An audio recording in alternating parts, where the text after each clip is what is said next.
through every single entity in the creation. And then what is the path that an individual who, because of his association with the matter, has got corrupted, and how he can again purify himself? Can you see the scope? This entire scope of the Vedic wisdom is in just this one Anuvaka. Where is this Ishvara? Ambhasya pare bhuvanasya madhye nakasya prushthe mahato mahiyan. How does this Ishvara reside in this entire universe? Ambhasya pare. That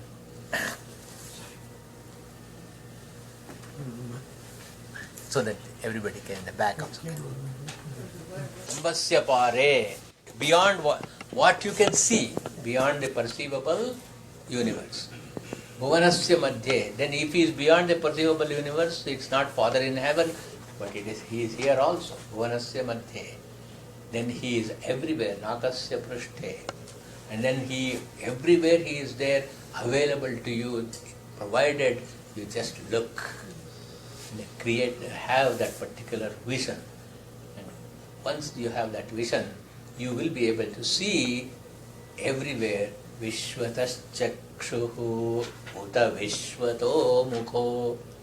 Vishvatas chakshuhu, one whose eyes are everywhere. Vishvato mukho, vishvato hastaha. Hasta means hands. Uta vishvataspat, where his feet are everywhere. Sambahubhyan namati sampatatraihi Dyava prithvi janayan deva ekaha. Single-handed.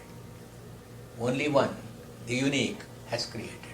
I have commented on these mantras, but we will do it once again. But this is a passage worth memorizing and knowing the meaning. Then suppose even in the most casual day, suppose somebody tells me that, can you tell about Indian philosophy and Indian wisdom in 10 minutes? You can get boom, boom, boom, you can give a bulletized point.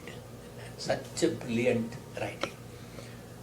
And I don't know at what state that Rishi was there to visualize this particular set of mantras. And then, what is the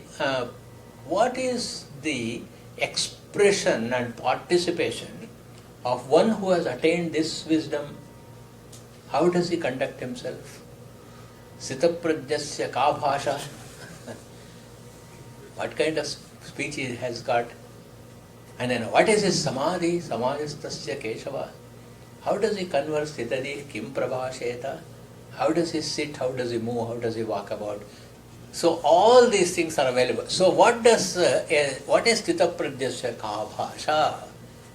Tat purushaya vidmahe mahadevaya dhimahi tanno rudra prachodayat. That's what he talks. Then if you ask him again, what do you say? What did you say, sir? Narayana. Narayanaya vidmahe vasudevaya dhimahi. Come again, is that what you said? Katyayanaya vidmahe. See, that's all he talks. So that level a person will reach. So that contemplation is there in the first Anuvaka. So today we'll get back to the Maha Rudropasana. Maha Rudropasana, actually we are doing the meaning of the mantras. Yes. Mantra number 6 is Adhyavocha dadhi bhakta prathamo daivyo bhishak ahigascha sarvan jambayan sarvascha yatu dhanyaha. So today's study is that mantra. This particular mantra is called the Kavacha Vakya of the Rudra. So Kavacha means it is the armor that we wear. So the Kavacha Vakya is, the prayer here is interesting. Adhyavochat adhivakta. That means you become adhivakta, you become my protector by becoming my counselor, my attorney. You become my attorney. Adhivakta means you take my side. So, an interesting question arises here. For what purpose am I asking him to take my side? Because as we have seen earlier, why did he take arms against me? So that I had to ask him, Namaste Rudramanyava Uto Taishave Namaha. Hey Shiva, you please withdraw your arrow and then lay down your arm and then look at me benevolently. Instead of Rudra, you become Shiva to me. All these questions we ask for this reason, that Rudra has seen how sinful I am, how much of negativity I have got in me. I have also realized that how much of negativity I have, and both of them have come to a understanding that I will hereafter mend my ways and then you protect me, right? But still, the amount of papa karmas that I have accumulated, not only in this janma but in all the janmas, how can that go without my experiencing the karma phala? And if I ask Shiva to protect me and then make sure that I don't go through that karma phala, then am I asking him to bypass the cosmic law?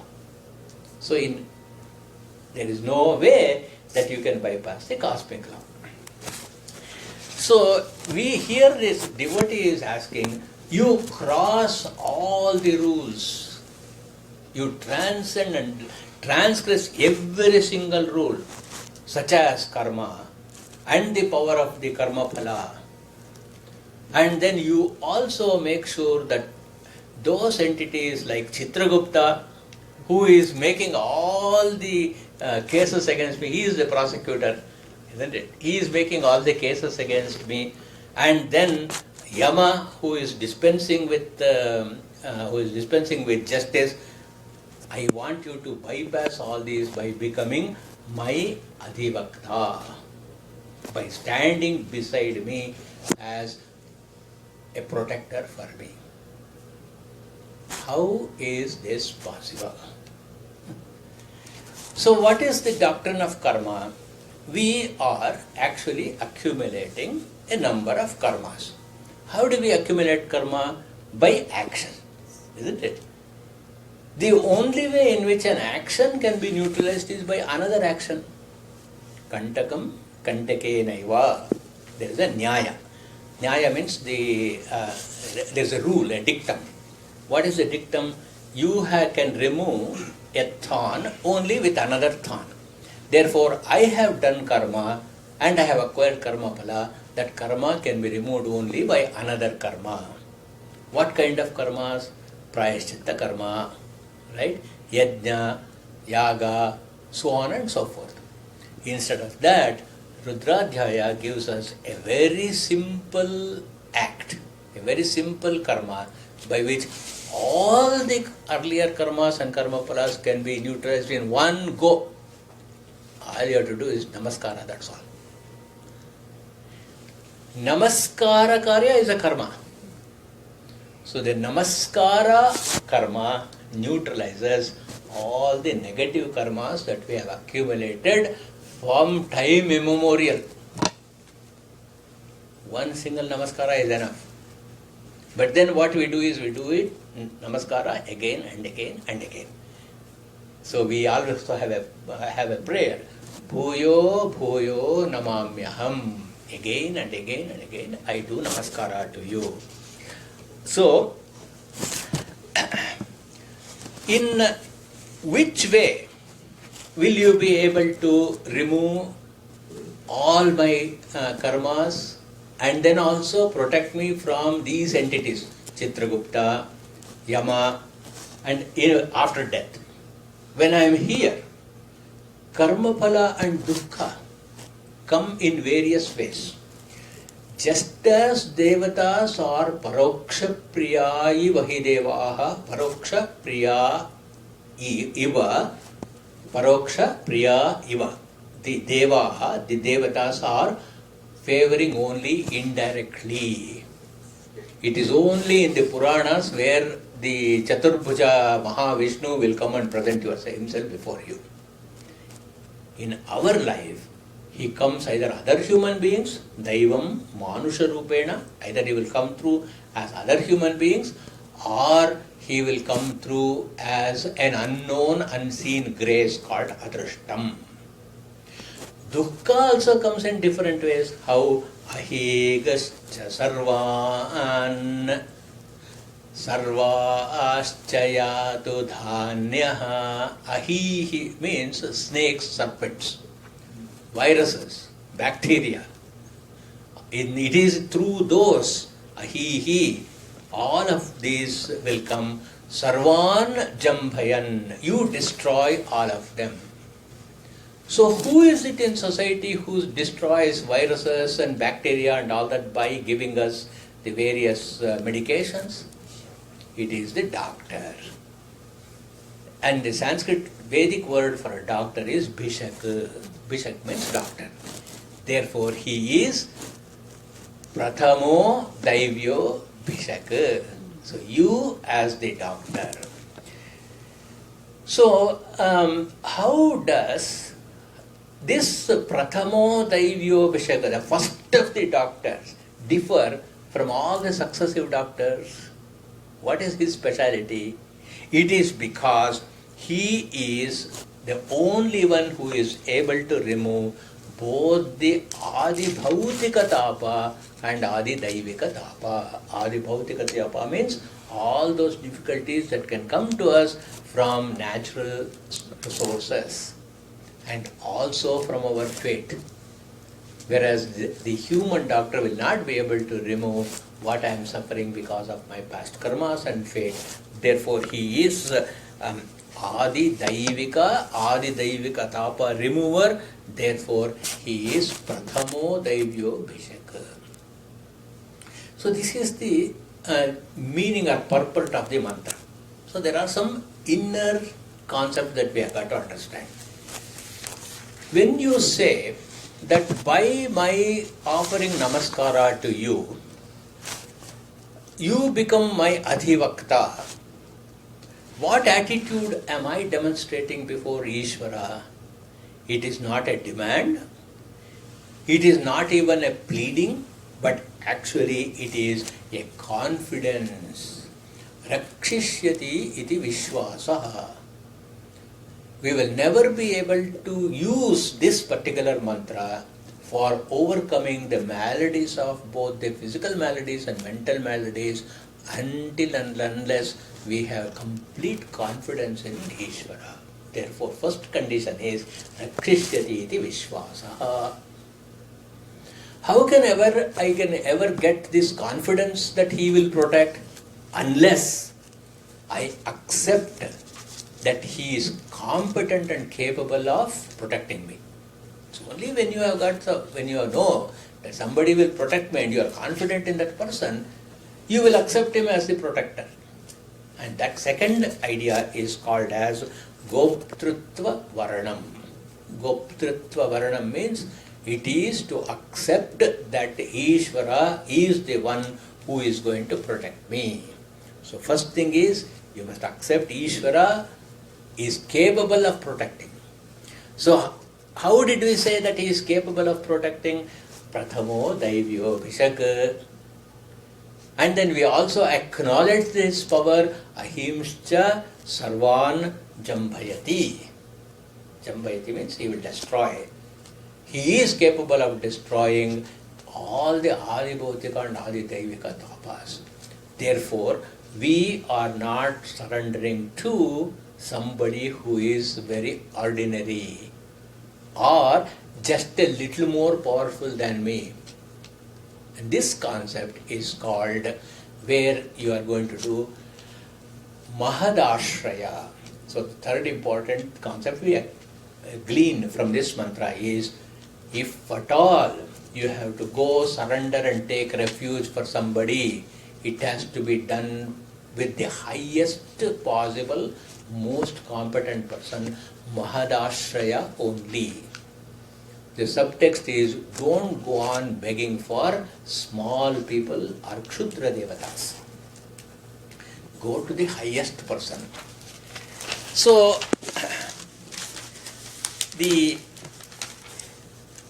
just because you go to the highest person, it is this highest person, Mahadeva. The reason we called him as Mahadeva is because he is Devanka Dev, isn't it? That's why we called him as Mahadeva.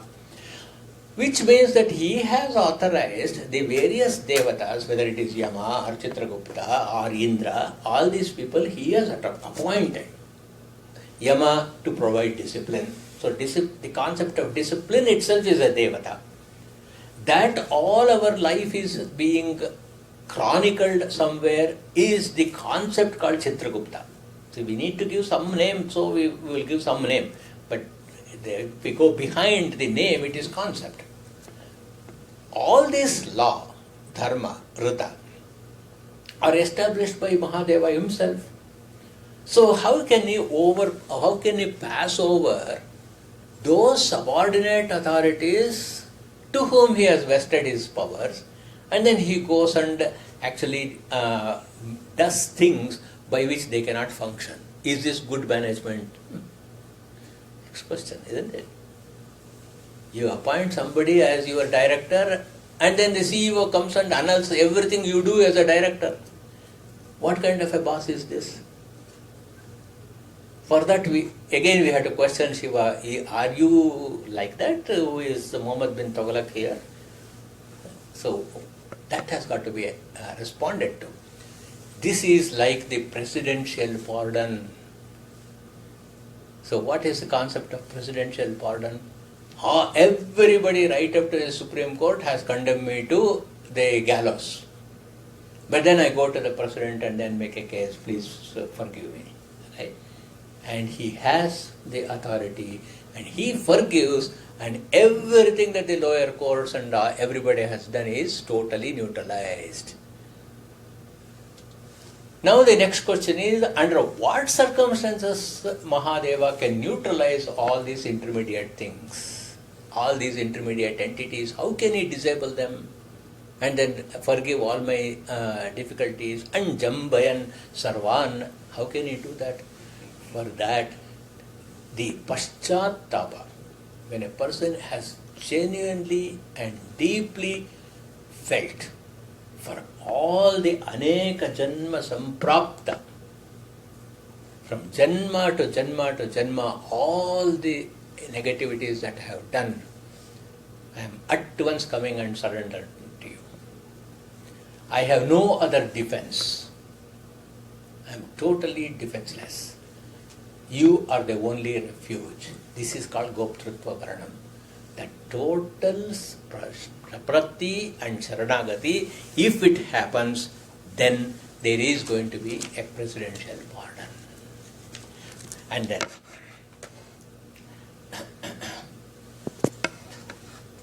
how can he also be Prathamo Daivyo Bhishak? So this is like a particular kind of medication in which all the efficacies of every other medication is embedded. So that is the meaning that we have to see here. So here Shiva, because he is Sarva Devata Antaryami, he is not only Antaryami in me, but he is also the Antaryami of every single deity in the creation. Therefore, Yo Devaha Sarva Deveshu Mahadevaha iti Sprutaha. Yo Devaha, that Devata, Sarva Deveshu, among all the subordinate deities, Mahadeva iti Sprutaha, one who is known as Mahadeva, Tasmai Namaha Kurvana Divitishtanti Devataha. If you do Namaskara, it is equal to doing Namaskara to every single deity in the creation. And therefore, he is able to neutralize all our negativities. He is able to do Jambayan Sarvan. So you see, they say that if you do this mantras japa,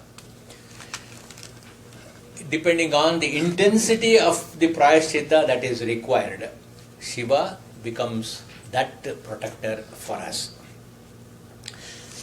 Finally, what guarantee is there that he will do it? See, a president is capable, competent, authorized to pardon. But what guarantee do I have that he will in fact pardon? What is our track record? Only presidential pardon is given just before his term is over, right? So that he will protect some people who have done things at his behest. Only those people he pardons, isn't it? So that the coming president cannot hang him again. So look at the politics. So here we have got to ask, is that similar? So first and foremost, Mahadeva cannot be replaced. His term will not be over. Okay, so that question does not arise. It is because he is immensely compassionate. Parama karuniko bhavati. Because he is parama karunika, he will, as quickly as he gets anger, so quickly he will also forget. He will also forgive. The Rishi of this mantra is the famous Kanva Maharshi. So many of you know who Kanva Maharshi is. Kanva Maharshi also was a student of Yajnavalkya. Two of his most brilliant students of Yajnavalkya were Kanva and Madhyandina. That is how we have in North India the Shukla Yajurveda branch, Shaka, the Madhyandina Shaka, and mostly in South India we followed in Shukla Yajurveda Kanva Shaka. One who actually discovered a whole branch of Taittiriya Shukla Yajurveda branch, Kanva, he is the Rishi of this particular mantra. So Kanva Rishi, again it is Anushtup Chandas, and then he is the famous foster father for Shakuntala, who was born out of wedlock of Vishwamitra and Menaka. And then he is the one who protected Shakuntala when he was carrying Dushyanta's baby, and when she got Bharata, he actually mentors this young child Bharata, after whom India is called as Bharata. So that sage is the one who has given this mantra. And then you will see similar thoughts in other Rigveda mantras that he has created. In Shakuntala Nataka itself, when Shakuntala is about to leave to go to Dushyanta, he blesses her by a mantra that he himself is a drashtara. Ami vedim paritah kluptadishnaha savidvanta pranta samstirna darbhaha apagranto duritam havyagandhaihi vaitanastvam vannaya pavayantu. He is the one who found that when you sit in a yajna, and then, or you participate in a yajna, or see a yajna, witness a yajna with bhakti, that Vedi, Ami Vedim, what kind of Vedi? Paritaha Kriptadishnya, which has been surrounded by consecrated darbha. And then the fumes that are coming out of the Yajna Kunda, because of the Veda mantra and the Havis that is given, Paritaha Havyagandhaihi, that Havyagandha, Vaitanaha, that all the air that is carrying these fumes is going to follow and protect you. May that protect you. This was a mantra that was discovered by Kanva Maharshi. So this is also another reason why whoever participates in a yajna or whoever performs a yajna, whoever witnesses a yajna, those Vaitanastva Vannaya Pavayantu, that blessing is always there from Kanva. So that Kanva Maharshi is Drashtara.